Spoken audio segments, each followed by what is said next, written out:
லூக்கா எழுதின சுவிசேஷம் 18ஆம் அதிகாரம் 38வது வசனத்துல ஒரு பார்வையற்றதான ஒரு மனிதன் தாவீதின் குமாரனே எனக்கு இறங்கும் என்று சொல்லி முன்னிலும் அதிகமாய் கூப்பிட்டான் என்று அவனை பத்தி சொல்லியிருக்கீங்க. இந்த சம்பவம் எல்லாருக்குமே தெரிஞ்சிருக்கலாம். இயேசு அந்த வழியா போன நேரத்துல பார்வையற்றதான ஒரு மனிதன் இயேசு வர்றான்னு தெரிஞ்சு அவன் இயேசுவை நோக்கி தாவீதின் குமாரனே எனக்கு இறங்கும்னு கூப்பிடுறான். அந்த நேரத்துல எல்லாரும் அவனை அதட்டுறாங்க, நீ கூப்பிடாத, அமைதியா இருந்ததாங்க. ஆனா வேதம் சொல்கிறது அதையும் தாண்டி அதை காட்டில அதிகமா சத்தம் போட்டானாம், சவுண்ட உயர்த்தி ஆண்டவரை நோக்கி எனக்கு இறங்கும்னு கூப்பிட்டானா. உடனே இயேசு நின்று அவனை வரவழைச்சு அவனுக்கு என்ன செய்யணும், உனக்கு நான் என்ன செய்யணும்னு கேட்கிறான். அவன் சொல்ல, நான் பார்வையடைய வேண்டும் என்று அன்னைக்கு அவன் பார்வையை பெற்றுக் கொண்டாங்க. இதுல நம்ம அறிந்து கொள்ள வேண்டிய காரியம் என்னன்னா, சில நேரம் நம்ம தேவைக்காக நம்முடைய பிரச்சனை, நம்முடைய காரியம் மற்றவங்களுக்கு தெரியாது.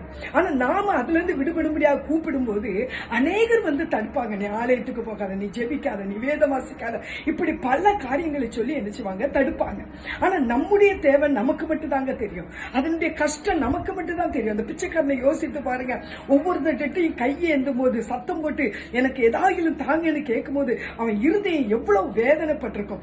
எத்தனால நான் கையேந்துகிறவனா தான் நான் இருப்பேனா, ஒரு நாள் நான் கொடுக்கிறவனா மாற மாட்டானான்னு அவன் இருதயம் ஒவ்வொரு நாளும் வேதனைப்பட்டிருக்குங்க. அவனுக்கு தான் ஒரு நல்ல செய்தி வருது, இயேசு இந்த வழியாய் போகிறார் என்பதாக. அந்த சந்தர்ப்பத்தை அவன் பயன்படுத்திக்கிட்டாங்க. கூப்பிட்டான், சத்தம் போட்டு கூப்பிட்டான்.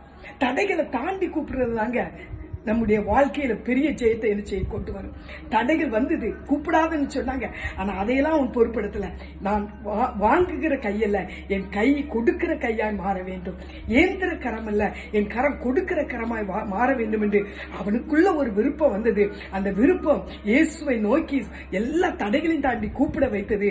இயேசுவின் கரத்திலிருந்து பார்வையை பெற்றுக்கொள்ள வைத்தது. அருமையான தேவனுடைய பிள்ளைகளை, இப்படிதான் சில நேரம் நீங்க கஷ்டப்படலாம், ஒரு காரியத்துல உங்களுக்கு மன உளைச்சலா இருக்கலாம். ஆனா அதிலே உட்கார்ந்துகிட்டு இருக்கிறதுக்கு நாம அநேக தடைகள் வந்தாலும் அந்த தடைகளை தாண்டி நீங்க அவருக்குள்ள வர பாருங்க, அவரை நோக்கி கூப்பிட பாருங்க, அவருடைய சமூகத்தை தேடி பாருங்க. ஒரு நாள் உங்க உள்ளத்தின் வாஞ்சை, உங்க இருதயத்துல இருந்த ஆசை நிறைவேறி இருக்கும். நீங்க தேவனுக்கு நன்றி சொல்வீங்க. எப்படி அவன் மகிமைப்படுத்தினானோ அது போல நீங்களும் நானும் மகிமைப்படுத்துவோம். தேவன் உங்களை அப்படியே ஆசீர்வதிப்பாராக. ஆமென்.